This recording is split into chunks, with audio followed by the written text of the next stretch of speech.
The knock on the door came just after sunset. I was halfway through folding Illy's laundry, humming along to the soft music playing in the background when the sound stopped me cold. We rarely had visitors. No one just showed up, not out here, not unannounced. I wiped my hands on my jeans and peeked through the peephole, and nearly dropped the laundry basket. It was them, my parents. My chest tightened, fingers trembling as I unlocked the door. It creaked open, revealing two faces I hadn't seen in years. Older, thinner, but unmistakably them. My mother clutched a worn handbag. My father stood stiff, a single suitcase at his feet. "Hey, kid," my father said awkwardly. I blinked. "What are you doing here?" My mother stepped forward, eyes flickering toward the hallway behind me.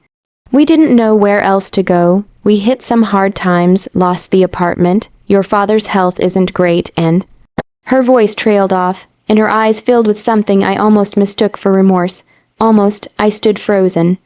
My mind rushed back to the day I left their house at 19, pregnant, terrified, and completely alone. No tearful goodbye, no phone calls, just a slammed door and my father's voice calling me a ruined girl, echoing down the hall. And yet here they were.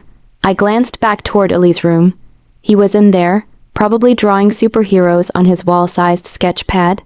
A better mother might have shut the door, but I was not raised to be cruel. "Come in," I said quietly.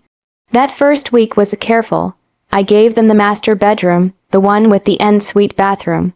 I moved into the smaller guest room and let Illy keep his decorated jungle-themed room. I bought extra groceries, added 2 more seats at the table, even drove them to my father's doctor appointments. We didn't talk much about the past. Maybe that was my first mistake, pretending like it had never happened. But I told myself this could be healing. Maybe it wasn't too late. Illy tried to call my dad Grandpa once.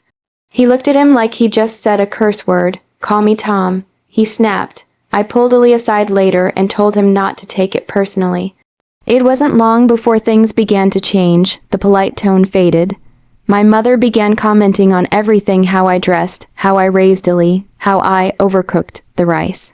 My dad left dirty dishes in the sink and turned up the TV loud during Illy's homework time. When I asked if they could help with groceries, just a little, my father raised an eyebrow. "You work full-time and get child support, don't you? You should have enough. We're guests, right?" Guests, but I started feeling like the guest. It wasn't their house, it was mine. I bought it with my own money after years of sacrifice. Late-night shifts, missed birthdays, burnout and breakdowns. Every inch of this house had my sweat built into it. And now the people who left me when I needed them most were living here, walking on my floors like they owned the place. One night, I found Illy curled up on the couch, holding his toy spaceship to his chest.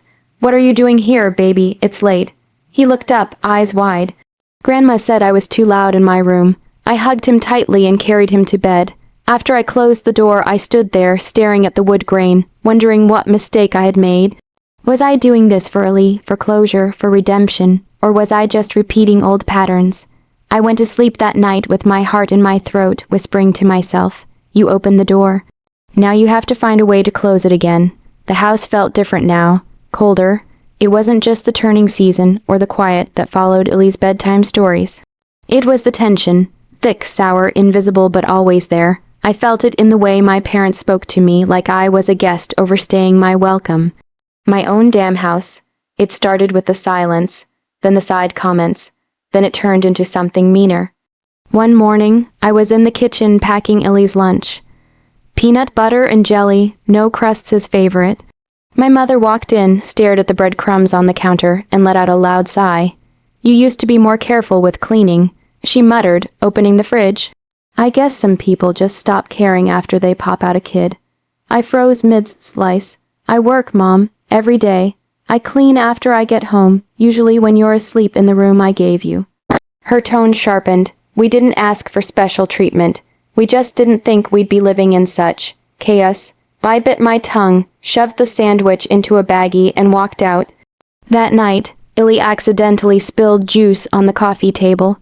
It was a harmless accident. He was dancing to a cartoon song and knocked over his cup. Before I could even grab a paper towel, my father stood up like someone had slapped him. For God's sake, can't that boy sit still for 5 minutes? He's just a kid, Dad. It was an accident. I said, crouching down to wipe the floor. You and your kid, he snapped, his voice rising. You think the world owes you something because you're raising him alone. I stopped wiping. What are you even talking about? I whispered. He pointed a shaking finger at me. You think we don't notice how you parade around like you've got it all figured out, like you're doing us some big favor. Newsflash, girl. You and your kid are just freeloaders. The word slammed into my chest. Freeloaders in my house, where I paid the bills, bought the food, gave them the best room, took them in when no one else would. My heart pounded. I looked at my mother, searching for something, anything, to contradict him. She crossed her arms and looked away. Tom's right, she said. You've got an attitude lately. Maybe you should be more grateful we're here helping. I laughed, but there was no humor in it. Helping how? You haven't done a thing but criticize since you moved in. I let you in because I thought maybe we could heal something. Fix what you broke when you abandoned me. My father scoffed. Oh, please, playing the victim again. Get out of my house. I didn't even realize I said it until the words echoed off the walls. They stared at me in stunned silence. My hands trembled. I turned around and walked into the kitchen before I said something I'd regret. I could feel my knees weakening beneath me, the emotion rushing up like water behind a cracking dam. But I didn't cry, not yet. Later that night, I sat on the bathroom floor with the shower running to muffle my sobs. I hugged my knees, shaking, my hoodie damp with tears. I didn't want Ali to hear me like this. I didn't want him to feel the weight I carried. But I was breaking. I thought letting my parents in would be a turning point, a moment of reconciliation, growth, family. Instead, I'd welcomed venom into my sanctuary. A soft knock at the bathroom door interrupted my spiral. Mommy, Illy's voice, barely a whisper. I opened the door and pulled him into my lap. Did I do something wrong? He asked. Grandpa yelled cause of the juiced. No, baby. You didn't do anything wrong. Nothing at all. Are they mad at us? I swallowed hard. They're mad at themselves, and they're taking it out on us. That's not okay. He laid his head on my shoulder. Can they leave? His words hit me harder than anything my parents had said. I nodded slowly, stroking his hair. Soon, I promise. That night I didn't sleep. I sat in the kitchen, lights off, staring at the dark outline of the dining table. The same one I bought off Craigslist for $1.40 and refinished by hand. The same table my parents now ate at every day like they'd earned it. I made a decision. I would not scream. I would not throw them out tomorrow. I would take my time, plan it carefully, make sure they couldn't twist it around. Because the next time they left, they'd be gone for good, and I wouldn't be the broken one anymore. The day I decided to end it felt ordinary in every way. The sky was a pale, polite blue. Illy was at school, backpack shoved on, arguing about whether his socks matched. I watched him leave from the stoop and felt the small, buoyant pulse of him, his laughter, his stubbornness, slip down the block and into the world. For a second, the house breathed like a living thing that could finally exhale. Inside, everything smelled like laundry detergent and the faint musk of old cigarettes. My parents were in the den, voices low and smug. They'd been testing the edges of me for weeks, probing with petty demands and thinly veiled insults. I answered in the smallest ways, a silence here, a closed door there. But that morning my silence had teeth. I'd researched my options until legalese turned into lullabies. I'd printed eviction notices, saved copies of bank statements, proof of the mortgage I paid, utility bills in my name, receipts for every remodel and repair. I'd found a lawyer who didn't shake his head at my story. I'd sat with the bitter aftertaste of every memory and turned it into paperwork.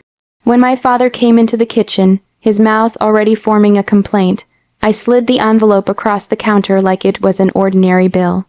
Look, this is ridiculous, he said, rifling through like it was some prank. We moved here because you invited us. You can't do this, can? I said softly.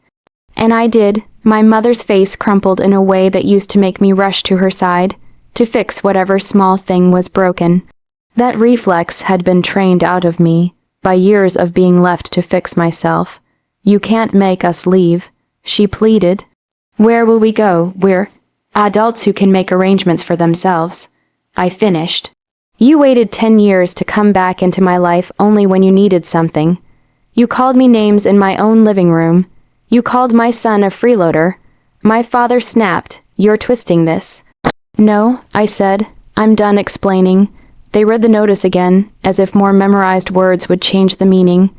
I'd given them 30 days kind, generous, the only generosity I could afford. Without losing myself, it wasn't revenge in the childish sense. It was a boundary delivered with surgical calm. They packed with indignation and rage for 2 weeks, staging little dramas storming out. For walks that lasted hours, slamming doors like thunderclaps. They left drawers half-packed, boxes abandoned in the garage like regrets. My neighbors watched with a mixture of pity and curiosity. And for the first time in a long time, I didn't feel ashamed when anyone saw my tears. They were not the kind that made you small. They were the kind that finished something, on the 29th day. They were gone. The house felt different, lighter, like curtains after being closed for a year, finally pulled back to let morning in. I changed the locks that afternoon while Illy was at a friend's birthday party. The locksmith grunted and whistled as if my life were a story he'd heard before, someone reclaiming a small kingdom. I painted the master bedroom myself. I chose warm colors, something between sunrise and sugar. I pulled out every blanket and pillow they'd used and gave them away to a shelter. Not spiteful, practical. Those objects carried energy that made my throat tight. I wanted breath, not memory. There were smaller victories. Enrolling Illy in a school with an art program that made his face glow. Signing up for evening classes that would finally make the promotion I'd always wanted feel closer than a distant mocking star. Meeting people who did not measure me by my past, but by the person I showed up as. My mother left a voicemail 2 months later. Her voice cracked like an old record. "We're sorry," she said. "We didn't mean." I listened to it once, twice, then deleted it while Illy was coloring at the table. He glanced up, curious. Who was that? No one important, I said, and meant it.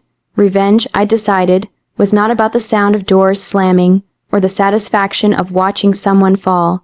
Real revenge was quiet and precise.